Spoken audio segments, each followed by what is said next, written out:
is where the driveline gets connected to the rest of the car, and ours is on its way there right now. That is our actual RS. Black one, you can tell by the white bumper on the front, that's temporary, we'll fix that later. But that is our actual car sailing through to go and get the rest of its like undercarriage and engine and all that. Although we often pull engines up and out of the engine bay, for most modern mass-produced vehicles, it's much quicker and more efficient to load everything in from underneath.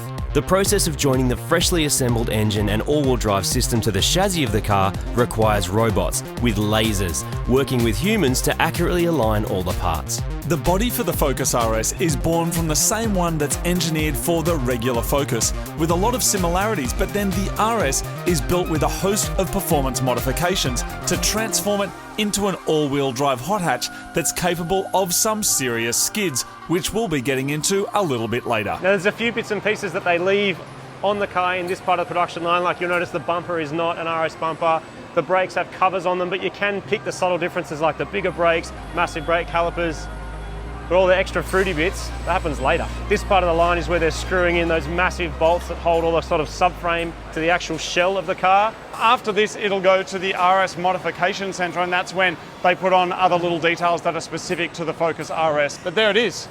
We're in Germany. This is freaking awesome. It's freaking awesome. Oh man, my Focus RS is finally here. Yes! Meet Frank Focus. He bought his Focus RS brand spanking new, and he's the happiest guy in the world. I'm the happiest guy in the world. You see, when Frank bought the Focus RS, he was only aware of 4 drive modes. Oh wow, look at all these cool different modes.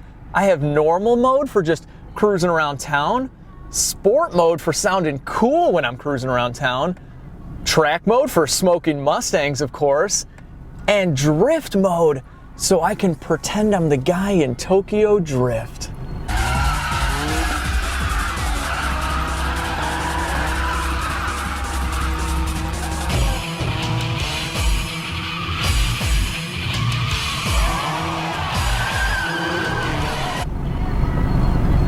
It is so cold out right now.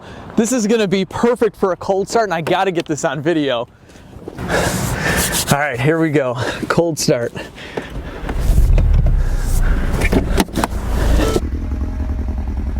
Man, that sure does sound like a misfire, and it smells so sweet. Oh, there it goes. There's my Focus RS. I'm actually kind of hungry now. A year later, Frank found the 5th drive mode called blown head gasket mode. All right, guys, I will see you next Cars and Coffee. I am out of here. All right, let's get out of here. Oh, what the hell is that? That's weird.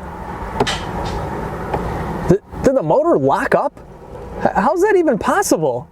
How is that possible? What's up, everybody? My name is Alex, and in today's video, we're gonna try and figure out what the hell Ford was thinking with the engine. Frank bought his gorgeous Focus RS in the summer of 2016, and he went about 20,000 trouble-free miles before he discovered an issue that many RS owners are experiencing, and that is that the engine is burning coolant. In Frank's case, this was so severe that the engine actually hydro-locked. So today we're going to explore the events and the dealership visits that led up to the destruction of this practically brand new engine. We'll go over why I think this occurred, and also some theories from many other RS owners, and finally we'll talk about what Ford is doing about this.